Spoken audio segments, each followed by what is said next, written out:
నమస్తే వ్యూస్, నేను మీకు చెప్పినట్టు ధర్మవరపు సుబ్రహ్మణ్యం గారి ఇంటికి వచ్చేసాము. వారి తనయుడు ధర్మవరపు రవి బ్రహ్మతేజ మనతో ఉన్నారు. నమస్తే అండి. నమస్తే. ఎలా ఉన్నారు? ఫైన్. మేము చాలా రోజుల నుంచి అనుకుంటున్నాం మీ ఇంటర్వ్యూ.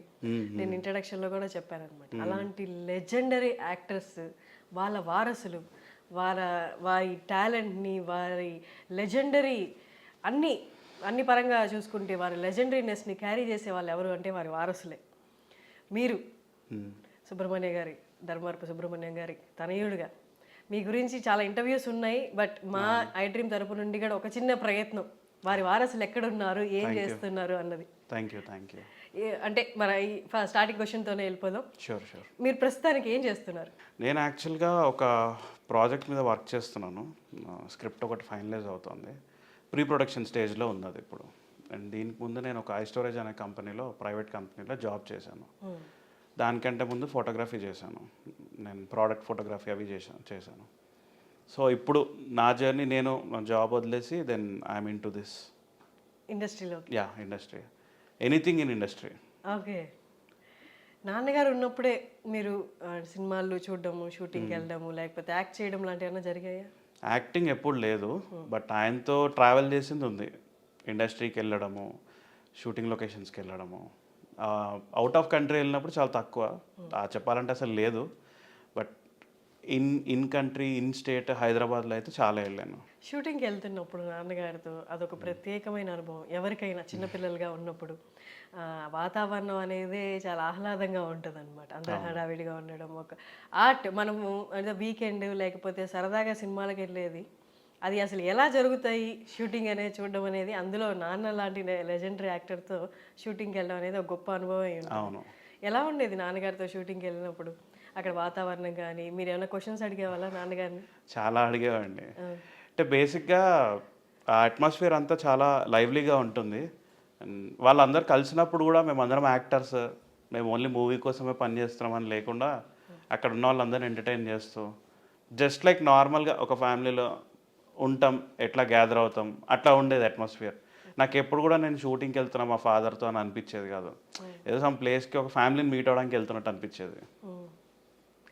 నాన్నగారు ఒక గొప్ప హాస్య నటుడిగా చాలా మందికి తెలుసు. అలాగే ఆయన పెద్ద గొప్ప రైటర్ కూడా, ప్రొడ్యూసరు, డైరెక్టరు. నాన్నగారికి లేని టాలెంట్ అంటూ లేదు. అండ్ ముఖ్యంగా వారి హాస్య నటుడిగా అందరూ గుర్తిస్తారు కాబట్టి వారి వే ఆఫ్ యాక్టింగ్ కూడా ఎక్కడ యాక్ట్ చేస్తున్నట్టు ఉండదు. వారి సినిమాల్లో చూసుకుంటే ఈయన అక్కడికక్కడికి మాట్లాడుతున్నారా, లేకపోతే ఇది ఒక పర్టికులర్ సీన్ అన్నది కూడా అర్థం కాదు. మీకు చూస్తుంటారా నాన్నగారి సినిమాలన్నీ? ఇప్పుడు ఎప్పుడైనా ఫ్రెండ్స్ అందరం గ్యాదర్ అయినా, ఇంట్లో బోర్ కొట్టినా కూడా ఈ మధ్యలో అందరు జబర్దస్త్ చూస్తారు, కానీ నేనైతే తక్కువ. ఎప్పుడు సమ్ రేర్ సినారియోస్లో చూస్తుంటా, కానీ ఎక్కువగా మా ఫాదర్ది, వాళ్ళ బ్యాచ్ కామెడీ సీన్స్ ఎక్కువ చూస్తుంటాం. మా ఫాదర్ది కూడా చూస్తుంటాం. మీమ్స్లో కూడా బాగా రోజు చూస్తుంటాం ఇన్స్టాగ్రామ్లో. రీసెంట్గా నా కొడుకుది, అంటే వాడు రీసెంట్గానే పుట్టాడు. సో 2 months అయింది. సో ఎవ్రీ మంత్కి అదే డేట్కి బర్త్డే చేయాలని నా వైఫ్ అడిగితే సరే అని చెప్పి చేస్తున్నాము. 2nd month బర్త్డే అట్లాగే ఫొటోస్ తీసి నార్మల్గా అప్లోడ్ చేసుకుంటే, నాకు తెలిసిన మీమర్ ఉన్నాడు ఒక అన్న. ఆయన ఉండి నాతో ఆల్రెడీ అన్నాడు, రవి నేను ఇట్లా మీ కొడుకు మీద మీమ్ చేద్దాం అనుకుంటున్నా, మీ ఫాదర్ని యూజ్ చేసుకొని. అంటే అదేంటి అన్న కొత్తగా ఉంటుంది అన్నాడు. సరే చేయండి అని చెప్పా. చేస్తే వాడేమో బెడ్ మీద పడుకొని, వాడి ఫోటోషూట్ చేశాను నేను. చేసి అప్లోడ్ చేసిన తర్వాత అది తీసుకొని ఆయన దాన్ని కొలాజ్ చేసి హ్యాపీ బర్త్డే తాత అని లాస్ట్ మంత్ మా డాడీకి వాడు విష్ చేస్తున్నట్టు, September 20. అయితే oh my lovely grandson అని చెప్పి మా డాడీ రిసీవ్ చేసుకుంటున్నట్టు అట్లా ఉండింది. చాలామంది లేట్ యాక్టర్స్ నాన్నగారి లాగా కమెడియన్స్ అని చెప్పాలి, వాళ్ళు లేకపోయినా ఈ జనరేషన్స్లో మీరు అన్నట్టు ఈ జిఫ్ఫల్ ఫార్మాట్లో, మీమ్స్ ఫార్మాట్లో, అంటే మొన్న బ్రహ్మానందం గారు కూడా అన్నారనమాట, జనరేషన్స్కి యాక్టింగ్ మారింది, ఇండస్ట్రీ మారింది, ఫార్మాట్లు మారాయి. ఇప్పుడున్న జనరేషన్లో ఈ మీమ్స్ అనేవి, జిఫ్లు అనేవి చాలా కొత్త ఫార్మాట్. అండ్ సినిమాలు, సీరియల్స్, యూట్యూబ్ల కంటే రెగ్యులర్గా కనిపిస్తున్నాం మేము. ఇది ఒక గొప్ప ఆపర్చునిటీలా చూడాలి, దీన్ని మేమేమి దాన్ని వ్యతిరేకించడం లేదని కూడా చెప్పాము. ఇట్లా మీకేమనిపిస్తుంది నాన్నగారు జిఫ్లు చూసినప్పుడు కానీ? ఇన్ఫ్యాక్ట్ యాక్చువల్గా ఇప్పుడు చాలామంది జనరేషన్కి మా ఫాదర్ ఆయన ఎవరో అనేది చూస్తే తెలుసు కానీ ఆయన పేరు తెలీదు. సో వాళ్ళందరికి కూడా తెలిసినట్టు అవుతుంది. అండ్ జనరేషన్స్ మేము క్యారీ ఫార్వర్డ్ చేయకుండా వాళ్ళు కూడా క్యారీ ఫార్వర్డ్ చేసినట్టు అవుతుంది. అది వాళ్ళు చెప్పుకోవడము, కొంతమందికి నిజంగా తెలీదు పేరు, మా డాడీ పేరు నోట్న పలకదు వాళ్ళకి. అట్లాంటి వాళ్ళు కూడా అరే ఈయన ఇక్కడ చూసాం రా, అరే అవునరా, ఇట్లా వాళ్ళు గుర్తు తెచ్చుకుంటూ ఉంటారు. రీసెంట్గా నేను మా ఫ్రెండ్స్ ఒక నార్మల్గా కెఫేలో హ్యాంగ్ అవుట్ అవుతుంటే పక్కన ఫ్రెండ్స్ అందరూ మాట్లాడుకుంటున్నారు. బ్యాచ్ అందరు మాట్లాడుకుంటూ, అంటే జనరల్గా మనం మాట్లాడుకున్నా అరే సునీల్ బాగా చేశాడు, ఎంఎస్ నారాయణ బాగా చేశాడు అని ఫన్నీగా మాట్లాడుకుంటాం. మా ఫాదర్ పేరు వచ్చి అరే ఆడు కూడా బాగా చేశాడు అని, కానీ ఒక సెకండ్ కోపం వచ్చింది, వాడు అంటున్నారు ఏంటి అని. కానీ తర్వాత నేను రియాలిటీలోకి వచ్చి మనం కూడా ఒకప్పుడు అట్లనే అనుకున్నాం కదా, జనరల్గా పబ్లిక్ అట్లా రిసీవ్ చేసుకుంటారు అని చెప్పి ప్రౌడ్ అనిపిస్తుంది. బయటికి చెప్పను నేను, ఎందుకంటే నేను ఎవరని చెప్పుకునే అలవాటు లేదు చిన్నప్పటి నుంచి, ఎక్కడ కూడా చెప్పను. నా కంపెనీలో జాయిన్ అయినప్పుడు, నేను వర్క్ చేసిన కంపెనీలో కూడా జాయిన్ అయినప్పుడు తెలియదు వాళ్ళకి. బయటకు వచ్చిన తర్వాత మా ఎండి మెసేజ్ పెట్టింది, we're so glad to hear that your son of legendary actor Dharmavarapu Subrahmanyam గారు అని చెప్పి మెసేజ్ పెట్టగా నేను షాక్, ఎట్లా తెలిసిందా అని. ఇంటి పేరు చూసి అడుగుతారా? ధర్మవరపు అని చూసిన వెంటనే మీరు ధర్మవరపు గారి బంధువులా, లేకపోతే మీరు చెప్పరు కాబట్టి చెప్పను, బంధువులనో లేకపోతే మీకు ఎలా రిలేట్ అని అడుగుతారా? అంటే ఎవరైనా చెప్తేనేమో ఫస్ట్ నమ్మరు, చూసిన వెంటనే మిమ్మల్ని ఎక్కడ చూసినట్టుంది అంటారు. అందులో 2 టైప్స్ ఉంటారు, పరిచయం పెంచుకోవడానికి అడిగే వాళ్ళు ఉంటారు, నిజంగానే ఎక్కడ చూసినట్టుంది అనిపించి అడిగే వాళ్ళు ఉంటారు. అది ఏ కేటగిరీ అనుకోవాలని నాకు అర్థం కాదు ఫస్ట్ 5 minutes. తర్వాత ఓకే సరే వీళ్ళు నిజంగానే గుర్తుపట్టారు అనిపించి దెన్ అప్పుడు చెప్తాను నేను. నాన్నగారు 600 పైగా సినిమాల్లో యాక్ట్ చేశారు. నాన్నగారు ఇన్ని సినిమాలు చేస్తున్నప్పుడు 600 పైన సినిమాలు అంటే నార్మల్ విషయం కాదు.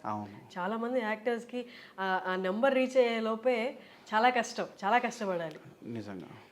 అన్ని 600 సినిమాలు చేసిన ఒక లెజెండరీ యాక్టర్ నా ఫాదర్ అని అంటే మీరు బయటకు ఎలాగో చెప్పుకొని అంటున్నారు. అవును, పర్సనల్గా మీకు ఎలా అనిపిస్తుంది? ప్రౌడ్ ఫీలింగ్ అండి. అంటే జనరల్గా 90% ఆఫ్ ది ఆడియన్స్కి లేని అదృష్టం నాకు ఉంది. I feel proud.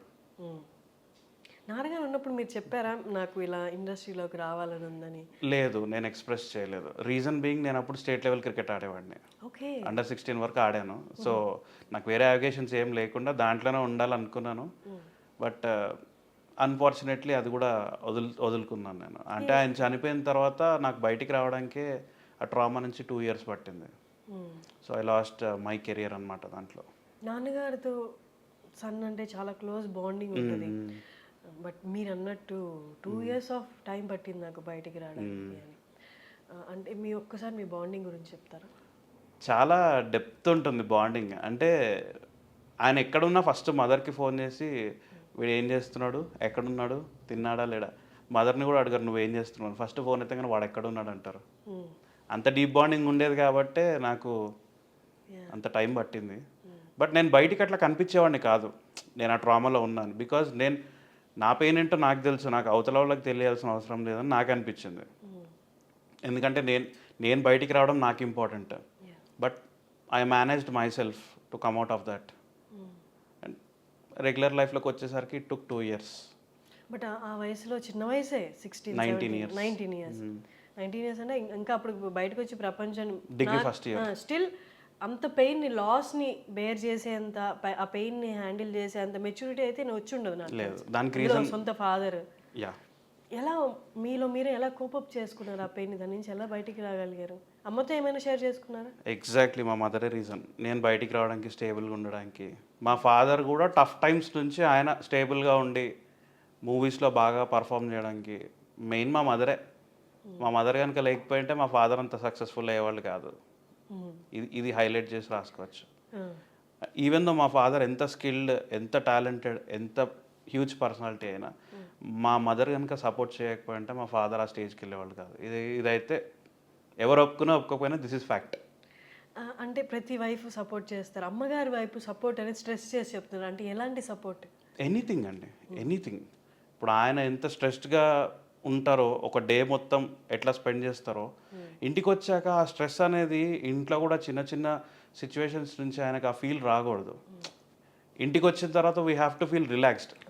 సో ఆ అట్మాస్ఫియర్ క్రియేట్ చేసే బాధ్యత మదర్ది కాబట్టి మదర్ తీసుకునేవాళ్ళు. ఫైనాన్షియల్గా ఏదన్నా ఫాదర్ ప్లాన్ చేసినా కూడా మదర్ సజెషన్స్ ఎక్కువ తీసుకుంటారు. ఓకే. అంటే మా ఫాదర్ బయటికి కనిపించడం కొంచెం గంభీరంగా ఉంటారు, స్ట్రిక్ట్గా అనుకుంటారు, కానీ కొంచెం భయపడతారు ఫాదర్. జాగ్రత్త కంటే కొంచెం భయం ఎక్కువ. సో మదర్ ఎందుకు అంటే మా మదర్ ఎందుకంత స్ట్రాంగ్ అంటే ఆయన 2 times హెల్త్ ఎఫెక్ట్ అయింది. ఒకటి 2001లో నువ్వు నేను పిక్చర్ సక్సెస్ పార్టీ హీరో ఇచ్చాడు. అయిన తర్వాత ఇంటికి వస్తున్నారు నైట్. అప్పుడు మా father he use to drink. So ఇంటికి రిటర్న్ వస్తున్న టైంలో early morning around 4 o'clock are 4:30 తెలీదు ఎగ్జాక్ట్గా యాక్సిడెంట్ అయింది. బస్ రాంగ్ రూట్లో వచ్చి కార్ మీదకి ఎక్కి దిగేసి వెళ్ళిపోయింది. Oh my god. ఇక్కడ హైదరాబాద్ వనస్థలిపురంలో. సో ఎవరో సమ్ ర్యాండమ్ పర్సన్ అట్లా వెళ్తూ పొద్దున్నే అరౌండ్ 5:30, 6కి అనుకుంటా అది జరిగిన తర్వాత అరౌండ్ 1.5 hours 2 hours తర్వాత నాన్న ఒకరే ఉన్నారా? నాన్న సెల్ఫ్ డ్రైవింగ్, అప్పటికే డ్రైవర్ లేడు, సెల్ఫ్ డ్రైవ్, ఎక్కడికి వెళ్ళినా సెల్ఫ్ డ్రైవే. సో ఫస్ట్ టైం ఆ రోజు ఆయన ఇంకా ఆల్కహాల్ కన్జంప్షన్ వల్ల సంథింగ్ వస్తున్నారు, అది అయిన తర్వాత ఒక ర్యాండమ్ పర్సన్ చూసి కార్ ఏంటి ఇట్లా అయిపోయిందని దగ్గరికి వచ్చి చూస్తే లోపల మనిషి ఉన్నాడు. అండ్ లక్కీగా అంటే మా మదర్ చేసే పూజల వల్లనో దేని వల్ల తెలీదు, ఈజ్ అ వెల్డింగ్ చేస్తుంటాడు. అతని దగ్గర ఎక్విప్మెంట్ ఉంది, ఆన్ ద స్పాట్ వెల్డింగ్ చేసి రూఫ్ కట్ చేసి తీసి మా ఫాదర్ని బయటికి తీశారు. అండ్ దగ్గరలో ఉన్న కామ్నేనికి తీసుకెళ్ళిన తర్వాత మదర్కి ఫోన్ చేసి ఇట్లా అయింది అని. అప్పుడు అది ఫస్ట్ టైం. ఫాదర్ ఆ టైంకి చాలా డౌన్ అయిపోయారు. అంటే ఎలా ఇంజురీస్ ఏమయ్యాయి? ఇక్కడ నుంచి ఇక్కడ దాకా ఈ బోన్ 7 fractures అయిపోయింది. బోన్ స్కల్ ఇక్కడి నుంచి ఇక్కడికి 21 stitches పడ్డాయి. స్కల్ బ్రేక్ అయింది. ఇంత అయింది. ఇంకా ఫాదర్ ఉండి అసలు ఏంటి నా పరిస్థితి అర్థం కాని టైంలో కూడా మదరే బయటికి తీసుకొచ్చారు. ఇదొక రీజన్. ఇంకోటి 2000 ఎక్కడ అంటే అలాంటి పరిస్థితుల్లో నాన్నగారిని చూసి ఆవిడ దిగులు పడ్డం, బెంబలెత్తిపోవడం అలాంటి ఏం జరగలేదా? స్ట్రాంగ్గా ఉన్నారు ఆవిడ. అందుకే బయటికి తీసుకురాగలిగారు. తర్వాత 2004 or 5 I don't remember exactly, బెంగళూరులో శ్వేతనాగు మూవీ షూటింగ్ అవుతుంది. క్లైమాక్స్ సాంగ్ ఉంటుంది ఫారెస్ట్లో. ఆ ఫారెస్ట్లో షూట్ చేసి హోటల్కి వచ్చారు బ్యాక్. అండ్ అదే ఫస్ట్ టైం స్టేట్ బయటికి వెళ్ళినప్పుడు మదర్ని తీసుకెళ్ళడం. ఎందుకో అనుకున్నారు తీసుకెళ్తాను, లొకేషన్స్ బాగుంటాయి చూద్దు, కానీ ఎప్పుడు హైదరాబాద్లో ఉన్నప్పుడు ఎక్కువ రాలేదు కదా అని చెప్పి తీసుకెళ్ళారు. అక్కడికి తీసుకెళ్ళిన తర్వాత ఆ రోజు షూట్ అయిపోయింది, ఇంకా రూమ్కి వచ్చారు. ఆయన ఎప్పుడు ఎవ్రీడే ఇంటికి రాగానే గ్రీన్ టీ తాగడం అలవాటు. అట్లాగే రూమ్కి వచ్చిన తర్వాత గ్రీన్ టీ ఆర్డర్ చేయమన్నారు మదర్ని. అప్పుడు మేము లేము, మదర్ ఫాదర్ ఇద్దరే వెళ్ళారు.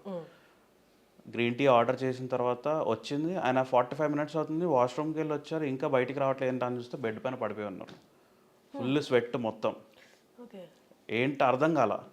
ఇంకా మా మేనేజర్కి డ్రైవర్కి ఇద్దరికి ఫోన్ చేశారు మదర్. ఫోన్ చేసి ఇట్లా అయింది ఒకసారి రండి అనగానే వచ్చారు. దగ్గర ఉన్న హాస్పిటల్కి తీసుకెళ్లారు. లక్కీగా హాస్పిటల్లో సీనియర్ డాక్టర్ మా ఫాదర్ ఫ్రెండే.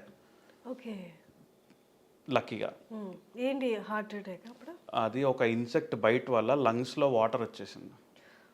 అక్కడ ఫారెస్ట్లో. ఆ ఇన్సెక్ట్ ఏంటో తెలీదు.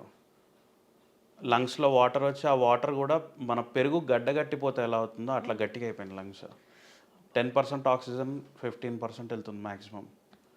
అంత అసలు ఛాన్సే లేదన్నారు. ఒకళ్ళేమో వచ్చి మా మదర్ ఫాదర్ ఎవరో కొంతమందికి తెలియదు, అక్కడ సీనియర్ డాక్టర్స్కి మాత్రమే తెలుసు. కొంతమంది వచ్చేసి జూనియర్ డాక్టర్స్ వచ్చి హోప్స్ లేవండి అంటారు. ఒకళ్ళు వచ్చి 20% ఛాన్స్ అంటారు. ఇంకోటి మీరు ఏం కంగారు పడద్దు అంటారు. ఇంకోళ్ళు వచ్చి పర్లేదండి బయటకు వచ్చేస్తారు మీరు ధైర్యంగా ఉండండి అంటారు. ఏది నమ్మాలి? మదర్ ఒక్కళ్ళే ఉన్నారు. మా అన్నయ్య నేను హైదరాబాద్లో ఉన్నాం, మా మేనేజర్ ఉన్నాడు. ఆ టైంలో సౌందర్య గారు వెంటనే వచ్చి ట్రీట్మెంట్కి ఆవిడ హెల్ప్ చేశారు, మనీ ఇచ్చారు. తర్వాత మా ఫాదర్ ఫ్రెండ్స్ వాళ్ళు ఆన్ ద స్పాట్ హెల్ప్ చేశారు. ఆ టైంలో మదర్ దగ్గర చేతిలో క్యాష్ లేదు, ఫాదర్ క్యారీ చేయలేదు, ఇంకేం అర్థం కాలేదు. కానీ మా మదర్ చేసిన పూజల వల్లేనేమో ఇవన్నీ. బాగా నమ్ముతారు దేవుడిని, బాగా చేస్తారు పూజలు. అవునా?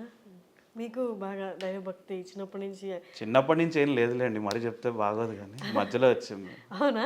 అంటే చిన్నప్పటి నుంచి అమ్మ పూజలో ఖచ్చితంగా మిమ్మల్ని ఇన్వాల్వ్ చేసి ఉంటారు కదా? చేశారు. అంటే మేబీ ఆ ఎఫెక్ట్ అంతా నాకు లేటర్ ఆన్ వచ్చిందేమో 20 ఇయర్స్ ఏజ్ తర్వాత నుంచి స్టార్ట్ అయింది నాకు. అంతకుముందు నేను దేవుడు అంటే దేవుడు అంతే. సో ఈ 2 రీజన్స్ సరిపోతాయి మా మదర్ అంత స్ట్రాంగ్గా చెప్పడానికి. యా, మీరు అన్నారు కదా నాన్నగారు చనిపోయిన తర్వాత ట్రామా 2 ఇయర్స్ పట్టింది అని. మీది కొంచెం పక్కన పెడితే అమ్మగారు అప్పుడు దాకా అన్నీ సింగిల్ హ్యాండెడ్గానే చేసుకొచ్చారు. True true. హస్బెండ్ లేని లోటు ఎప్పటికీ ఉండిపోద్ది, ఎవరు తీర్చలేరు అది. అవును అవును. అది ఇమోషనల్గా కానీ భరోసా ఇవ్వడంలో కానీ. నాన్నగారి తర్వాత వెళ్ళిపోయిన తర్వాత అమ్మకి ఆ భరోసా ఇవ్వాల్సింది నేనున్నానమ్మా అని చెప్పి ఉండాల్సింది మీరే. అవును. కానీ మీకే పర్సనల్గా 19 years of age 18 years of age మిమ్మల్ని మీరు సముదాయించుకుంటూ అమ్మకి ధైర్యం చెప్పాలి అన్నప్పుడు ఎట్లా జరిగింది? అమ్మకి ఎలా ధైర్యం చెప్పగలిగారు? నాన్నగారు చనిపోయిన తర్వాత అమ్మగారు ఎలా ఫేస్ చేశారు? చాలా టఫ్ క్వశ్చన్ ఇది మీరు అడిగింది. అంటే పాస్ట్ ఎక్స్పీరియన్సెస్ మదర్కి ఉన్నాయి. ఫాదర్ని ఆ స్టేజ్ నుంచి బయటికి తీసుకురావడం అండ్ విల్ పవర్ ఎక్కువ మదర్కి. సో మా మదర్ వల్లే నేను అట్లా బయటికి రాగలిగానేమో. నేను మా మదర్ని కన్సోల్ చేసింది ఎప్పుడు లేదు, ఎందుకంటే I don't know how to console. ఇప్పటికీ ఎవరన్నా బాధపడుతున్నారంటే ఓకే పడండి అంట, ఎందుకంటే నేను ఆపను వాళ్ళని. అంటే నేను తప్పుగా కాదు, my nature is I don't want to stop them. వాళ్ళ ఎమోషన్ నుంచి బయటికి రావాలని I don't want to stop them. నా నా నా చిన్నప్పటి నుంచి బిహేవియర్ అదే. నేను మా మదర్ ఎప్పుడు ఏడవడం చూడలేదు, ఎప్పుడు బాధపడడం చూడలేదు. కానీ నాకు అనిపించేది నేను ఎప్పుడన్నా డల్ అవుతా మళ్ళీ మదర్ కూడా బాధపడతారు కదా అని. సో మేబీ ఆ థాట్ నన్ను అట్లా అవ్వకుండా చేసిందేమో. అది కూడా మా మదర్ పెంపకం వల్లే నాకు ఆ థాట్ వచ్చిందేమో. ఫాదర్ కూడా ఎప్పుడూ పెయిన్ బయటికి చూపించేవాళ్ళు కాదు. నా ముందు కానీ అన్నయ్య ముందు కానీ అమ్మైనా నానైనా ఎప్పుడు నార్మల్గానే ఉంటారు. ఫాదర్ ఎప్పుడు ఎంటర్టైన్ చేస్తూ ఉంటారు, మదర్ కూడా ఎప్పుడు రిలాక్స్డ్గా ఉండాలి ఇల్లంతా అన్నట్టు ఉంటారు. కాబట్టి మేబీ ఆ అట్మాస్ఫియర్లో పెరగడం వల్ల నాకు ఈ నేచర్ వచ్చిందేమో. సో నన్ను నేను హ్యాండిల్ చేసుకోవడం, మా మదర్ని చూసి హ్యాండిల్ చేసుకోవడం. అండ్ ఎప్పుడైనా నేను ఎప్పుడైనా లో ఫీల్ అవుతే నేను మా మదర్ ఆ 2 సిచ్యువేషన్స్లో ఎట్లా ఆ మూమెంట్స్ని ఎట్లా సర్వైవ్ అయ్యారు, ఎట్లా బయటికి వచ్చారు అనేది నేను అప్పుడప్పుడు రికలెక్ట్ చేసుకుంటూ ఉంటాను. ఎందుకంటే మా మదర్ మెంటల్గా ఎంత స్ట్రాంగ్గా లేకపోతే మా ఫాదర్ని బయటికి తీసుకొస్తారు. మా ఫాదర్ ఎంత స్ట్రాంగ్ అయ్యి ఉండకపోతే బయటికి వస్తారు మదర్ని చూసి.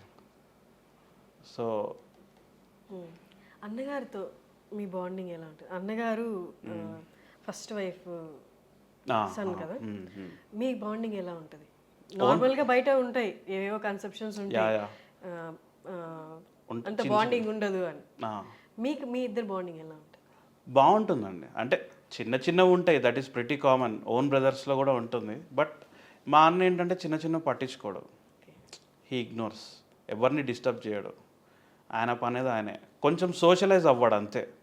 మీకు అన్నకి ఎంత ఏజ్ గ్యాప్? 14 ఇయర్స్. ఓ చాలా age gap, almost big brother లాగా. సో నా మ్యారేజ్కి కూడా మా అన్నయ్య కూర్చున్నాడు, ఇంటి గృహప్రవేశం కూడా అన్నయ్య కూర్చున్నాడు. డిఫరెన్స్ అయితే ఎక్కడ లేదు.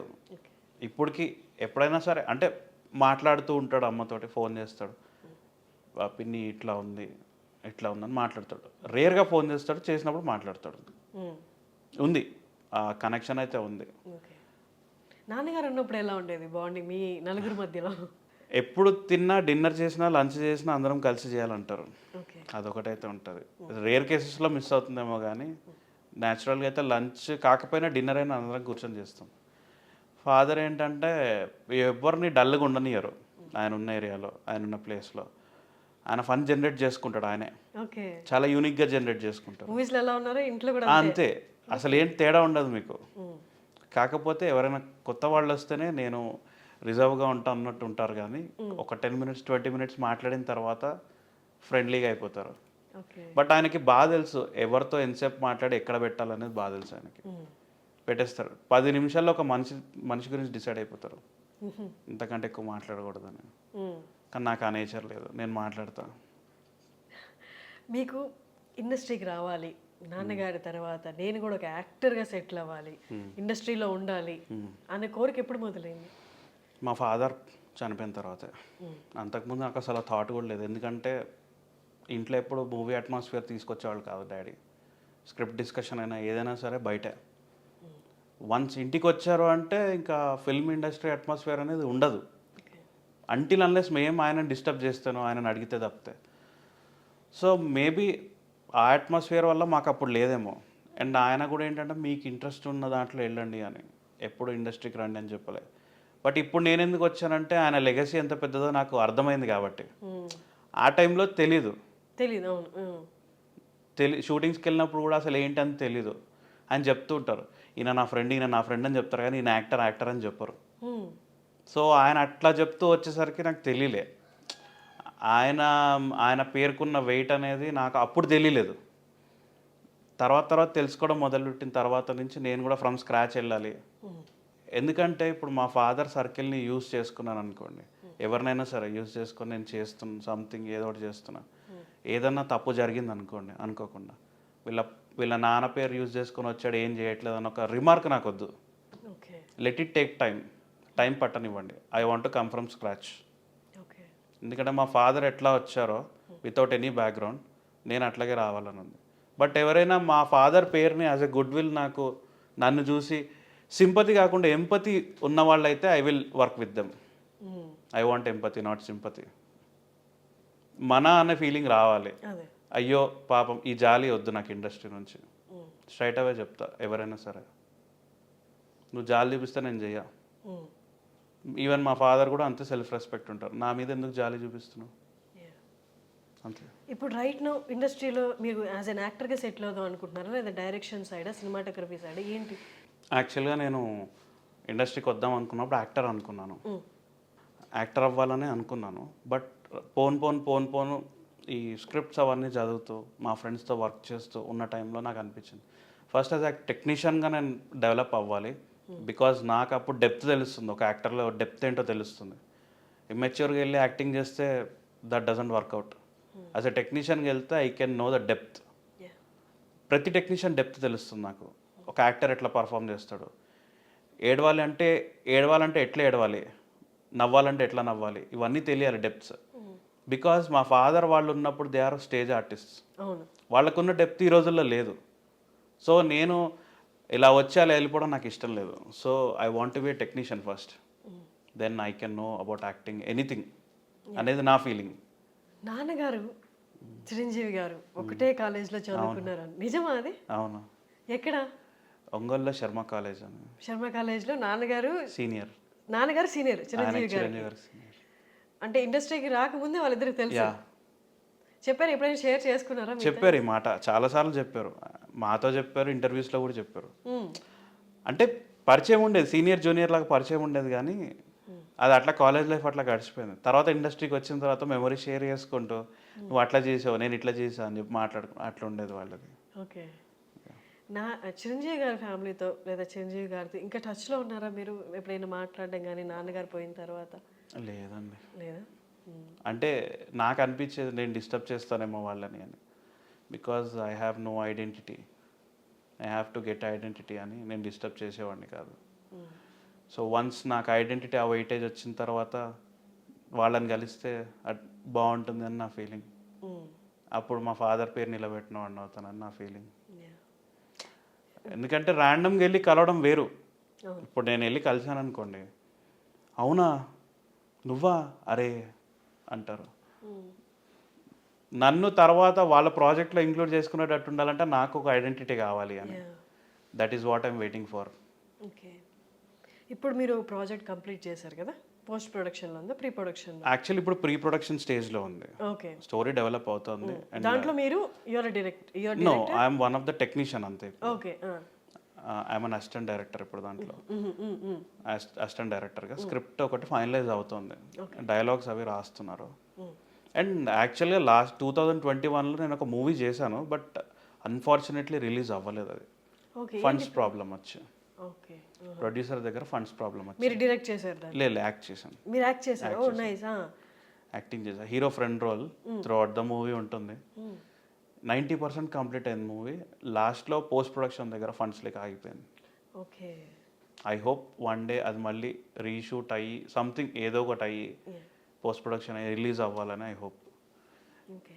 ఇప్పుడు ఇండస్ట్రీలో రెగ్యులర్గా టచ్లో ఉండడం కానీ ఎవరైనా నాన్నగారి సొంతగా అంటే క్లోజ్ ఫ్రెండ్స్ కానీ లేదా వాళ్ళ ఫ్యామిలీస్ కానీ మీతో టచ్లో ఉన్న వాళ్ళు ఎవరైనా ఉన్నారా? ఉన్నారు అంటే మదర్తో ఎక్కువ మాట్లాడతారు, నాతో ఉండరు. మదర్తో మాట్లాడుతుంటారు, బట్ నేను తక్కువ. ఎందుకంటే ఫ్రమ్ ద బిగినింగ్ నేను ఎవరి ఫ్యామిలీస్తో ఎక్కువ క్లోజ్గా లేను. ఫాదర్ ఎక్కువగా తీసుకెళ్లేవాళ్ళు. ఇప్పుడు షూటింగ్లో బ్రహ్మానందం గారు ఉన్నారు అనుకోండి, ఆయనతో మాట్లాడేవాడిని. అలీ అన్న ఉంటే అలీ అన్నతో మాట్లాడేవాడిని. వేణుమాధవ్ అన్న ఉంటే వేణుమాధవ్ అన్నతో మాట్లాడేవాడిని. రీసెంట్గా ఒక 1 year నుంచి వేణుమాధవ్ అన్న వాళ్ళ కొడుకులు క్లోజ్ అయ్యారు. నాన్నగారితో షూటింగ్కి వెళ్ళినప్పుడు ఏదైనా బాగా జ్ఞాపకం ఉండిపోయిన సిచ్యువేషన్స్ ఉన్నాయి. ఒక్కసారి మాతో షేర్ చేసుకోరా? Sure. Siddhu from Srikakulam movie climax shoot మన శంషాబాద్ టెంపుల్లో షూట్ అవుతుంది. నేను మార్నింగ్ వెళ్ళా ఫాదర్ తోటి కూర్చున్నా, షూటింగ్ చూస్తున్నా. ఎప్పుడు ఉండేదే కదా గోల అని ఉండేది నా మైండ్లో. ఎప్పుడు ఇదే చూసి బోర్ కొట్టేది నాకు, చూసి చూసి బోరింగ్ ఉంటుంది. సరే అని పక్కన రూమ్ ఉంది, ఆ రూమ్లోకి వెళ్ళి కూర్చొని నేను పోర్టబుల్ ప్లే స్టేషన్ గేమ్స్ ఎక్కువ ఆడుకునేవాడిని. ఎక్కడికి వెళ్ళినా క్యారీ చేసేవాడిని.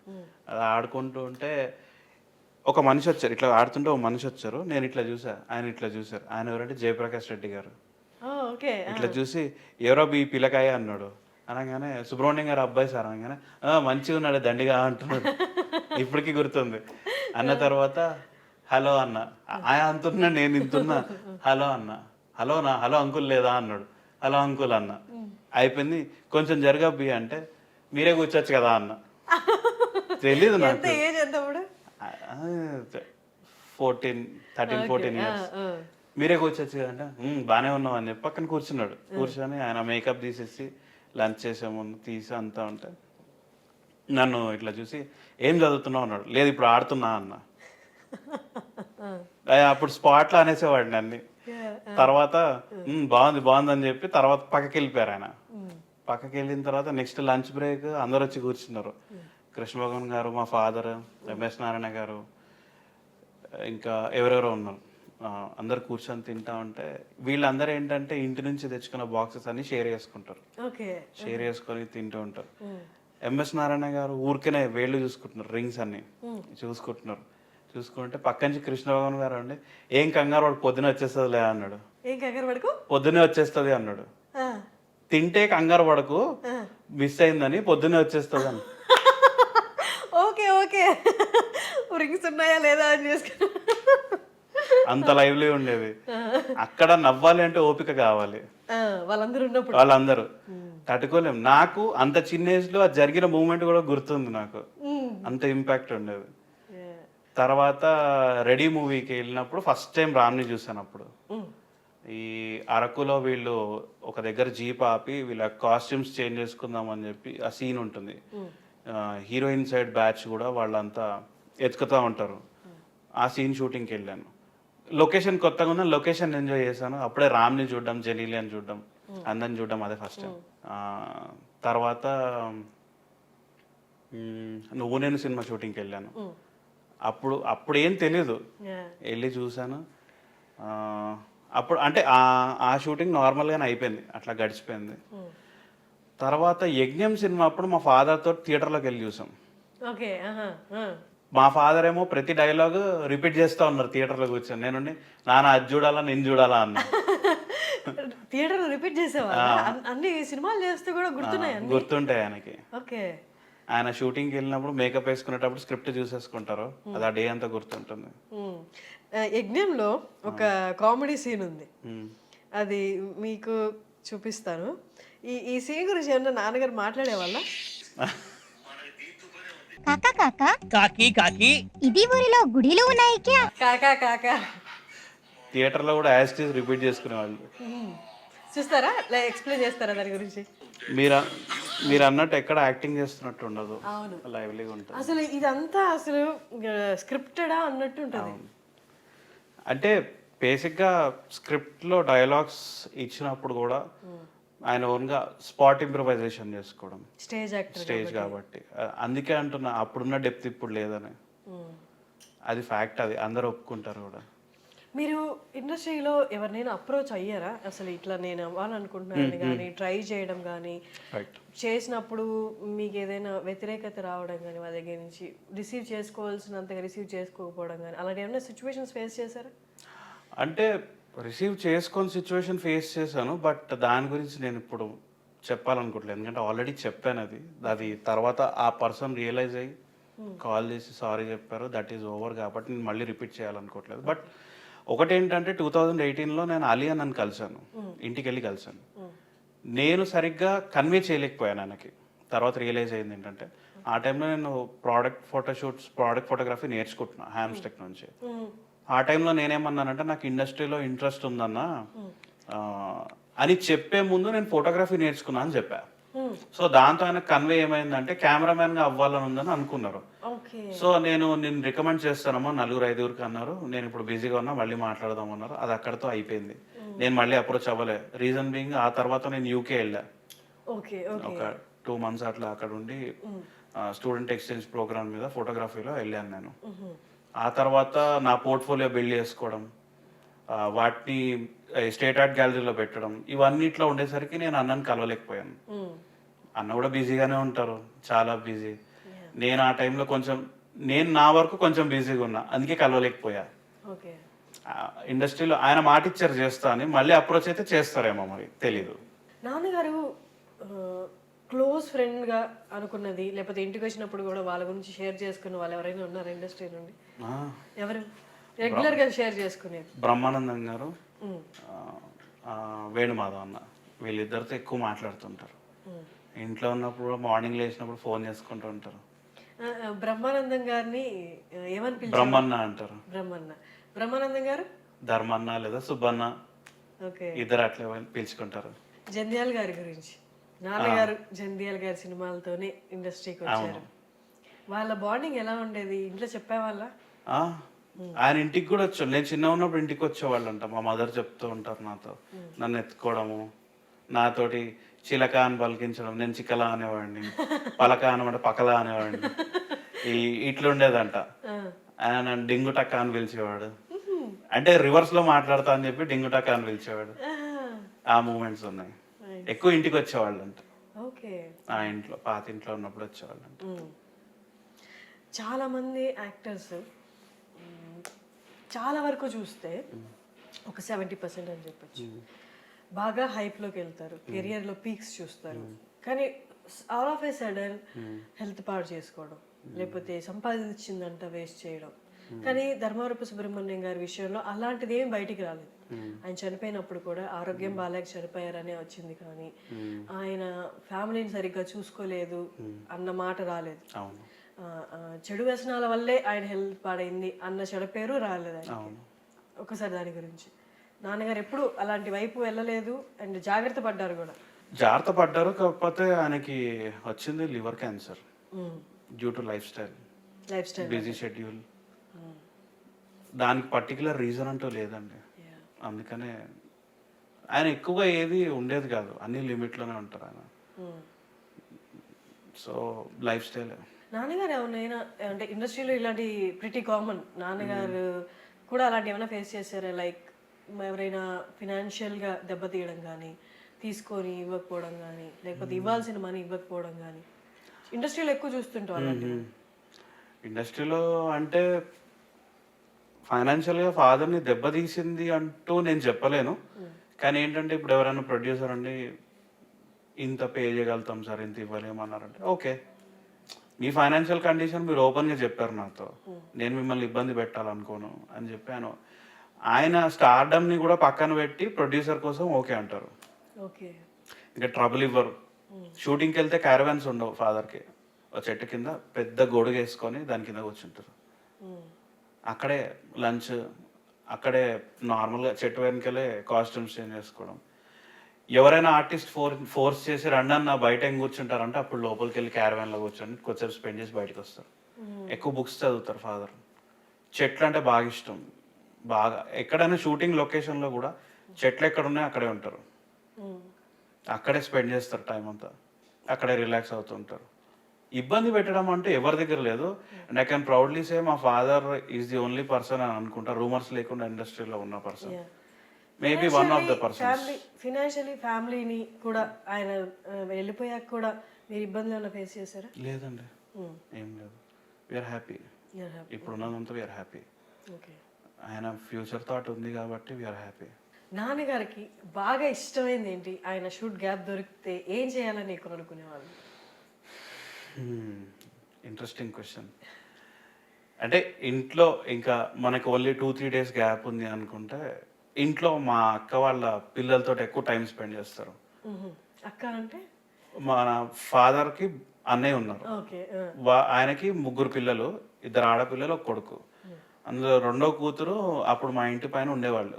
ఓకే. ఆమెకి 2 మళ్ళీ ఆడపిల్లలు. వాళ్ళిద్దరికి ఫాదరే దగ్గరుండి సంగీతం నేర్పించడం. మా బావకు చెప్పేవాడు, సురేంద్ర అమ్మాయిలకి ఏది వచ్చినా రాకపోయినా పాటలు సంగీతం రావాలయ్యా అని చెప్పేవాళ్ళు ఫాదర్. నా ముందు ఎన్నిసార్లు చెప్పారో. అంటే అదేంటి మావయ్య గారు అంటే, నీకు తెలియదయ్యా నేను చెప్పేది విను అంటారు. ఆయన వాళ్ళతో పాడించుకోవడం బాగా ఇష్టం. చిన్నపిల్లలు, అందులో ఆడపిల్లలు అంటే బాగా ఇష్టం. ఓకే. ఆయన ఎట్లా ఫన్ జనరేట్ చేసుకుంటారంటే, చాలాసార్లు చెప్పాను, మళ్ళీ చెప్తాను. వాళ్ళు స్కూల్ నుంచి వచ్చే టైంకి ఈయన ఏం చేస్తారంటే, ఇంట్లో ఉన్న ప్లాంట్స్కి చాక్లెట్స్ కట్టేసి వాళ్ళు వచ్చేసరికి, మా ఇంట్లో ఈరోజు చాక్లెట్స్ పూసాయి తెలుసా అమ్మ, మీ ఇంట్లో పూస్తాయా అంటారు. వాళ్ళు అదేంటి తాతయ్య అట్లెట్లా అంటే, అది అంతే అమ్మా నేను చెప్పాను కదా అవుతుంది అంటారు. అయిపోతుంది, వాళ్ళు చాక్లెట్స్ తీసుకొని వెళ్తారు. కిందికి రాగానే ఈయన సెల్ఫ్ డ్రైవ్ చేసుకొని వాళ్ళని తీసుకొని బేకరీకి వెళ్ళి కొనిపించడం అన్నీ చేసేవాడు. ఈయన బాగా ఎంజాయ్ చేస్తారు పిల్లలతోటి. ఇంకా మీ సొంత ఊరు గురించి, వారికి సొంత ఊరికి వెళ్ళడం అంటే ఇష్టం.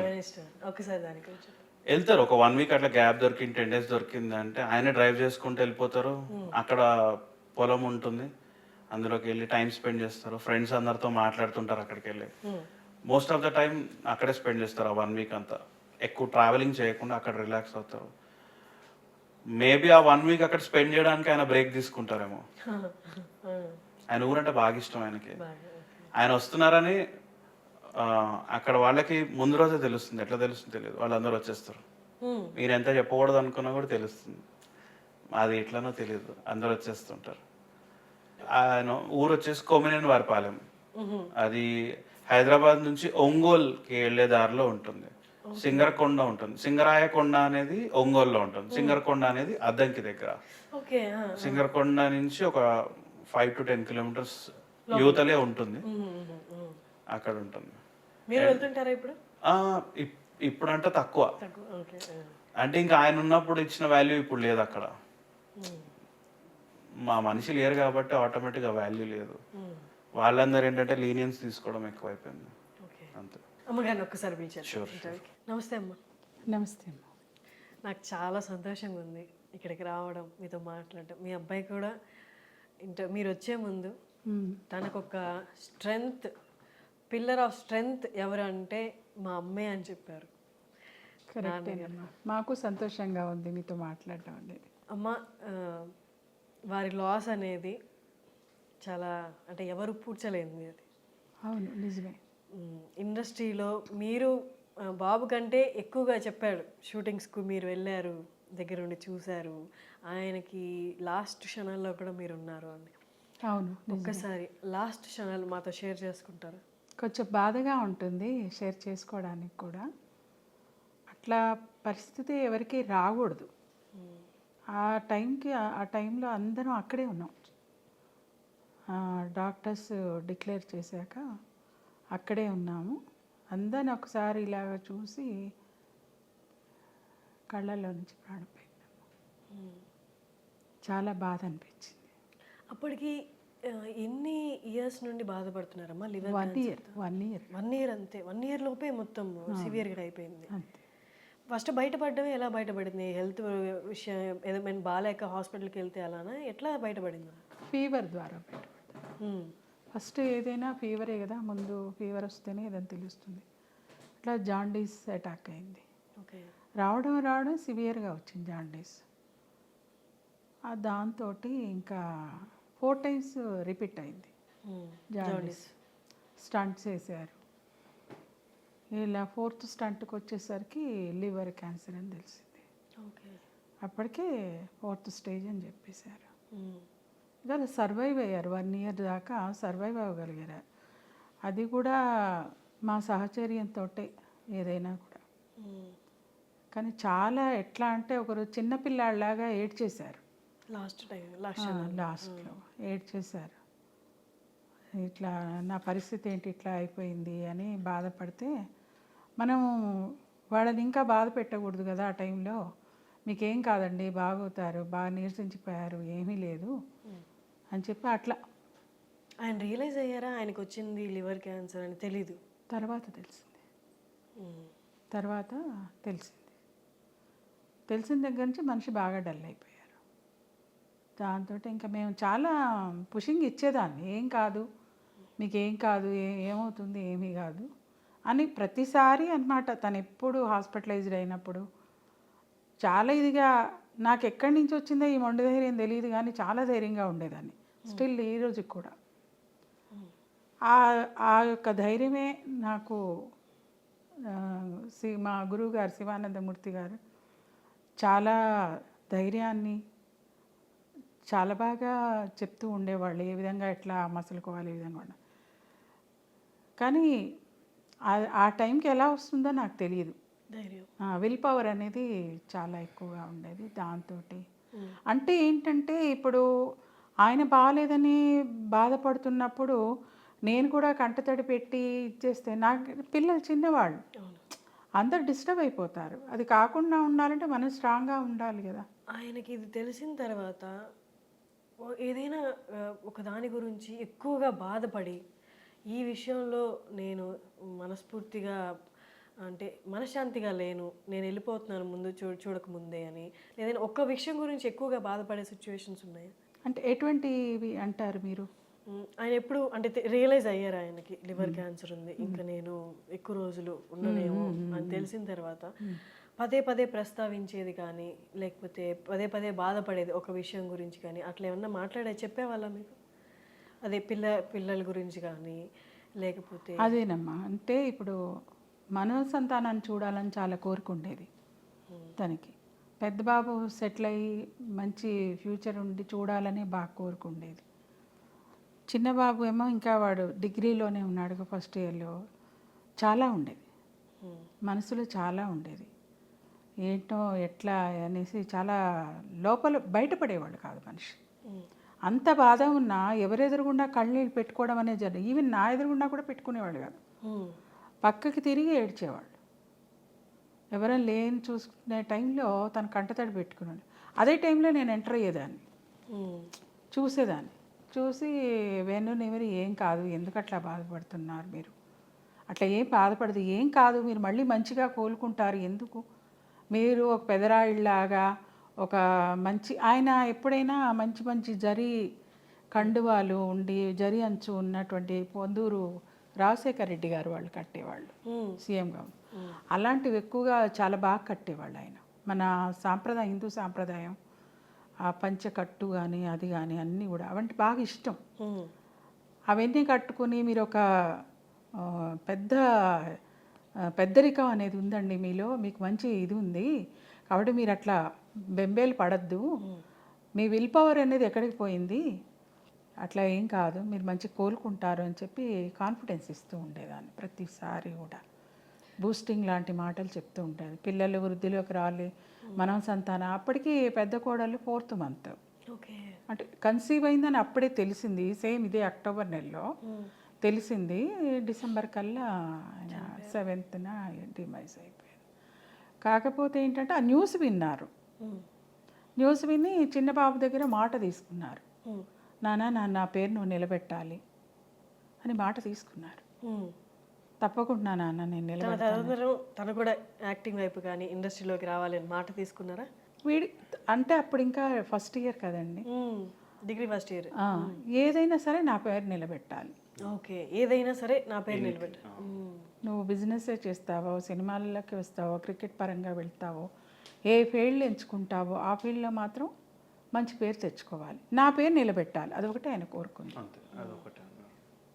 పెద్ద అబ్బాయిని కూడా ఏదైనా ఒకటి నువ్వు మంచి వ్యాపారం చెయ్యి, నేను చూస్తాను అలా అని అనేవాళ్ళు అనమాట. కోడల్ని కూడా బాగా చూసేవాళ్ళు. శాంతి అయితే శాంతమ్మ శాంతమ్మ అని పిలిచేవాళ్ళు. తన అన్నగారు పిల్లలకి అంటే ఆయనకి చిన్న పిల్లలు అంటే ఆడపిల్ల అంటే మహా ఇష్టం. మా బావగారికి 2 కూతుళ్ళు, పెద్దమ్మాయికి 2 మనవ సంతానం మగ పిల్లలు, చిన్నమ్మాయికి 2 ఆడపిల్లలు, బావగారి కొడుకు ఒక అమ్మాయి. ఆడపిల్లల్ని చూస్తే ఆయనకి పండగే పండగ.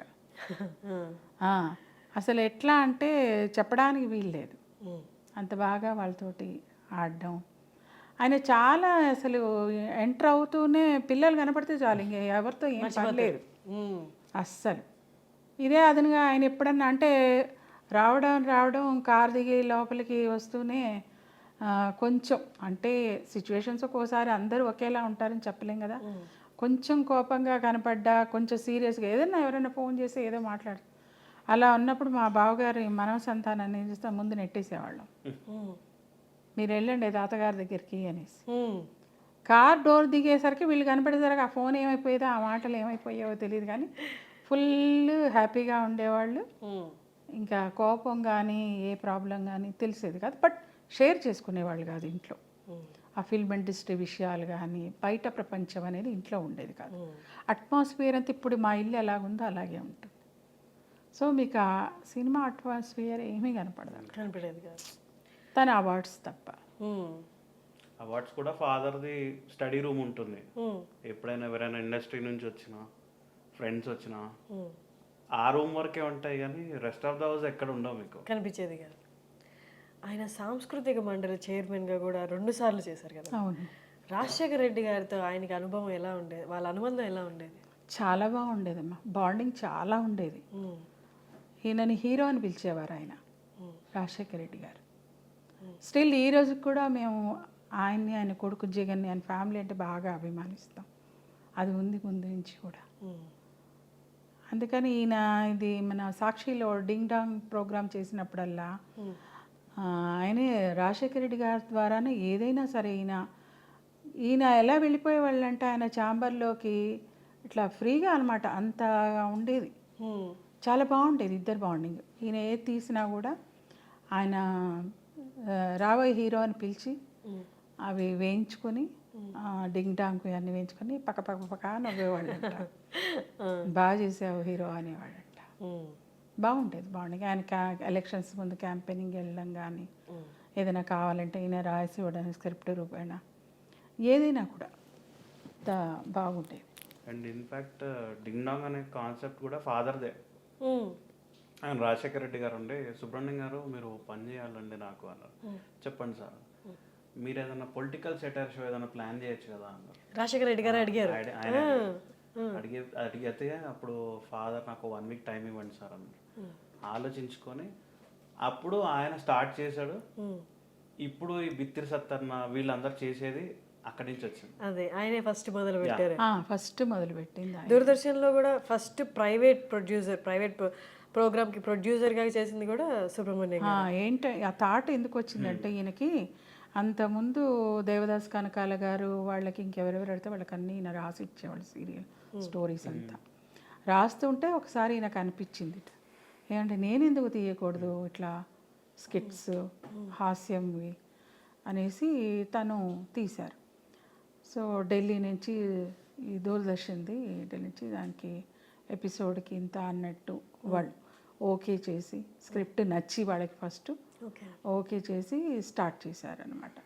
అప్పటి నుంచి ఈయన రియలైజ్ అయ్యారు, మనము స్టోరీస్ రాసి ఇచ్చేవారు మనం కూడా చేస్తే మనకు ఒక కెరీర్ అనేది ఉంటుంది, మనకి తెలుస్తుంది కదా అని అలా స్టార్ట్ చేశారు. ఇవన్నీ చూసి జంధ్యాల గారు జయమని స్వయంవర అనే పిక్చర్లో అవకాశం ఇచ్చారు.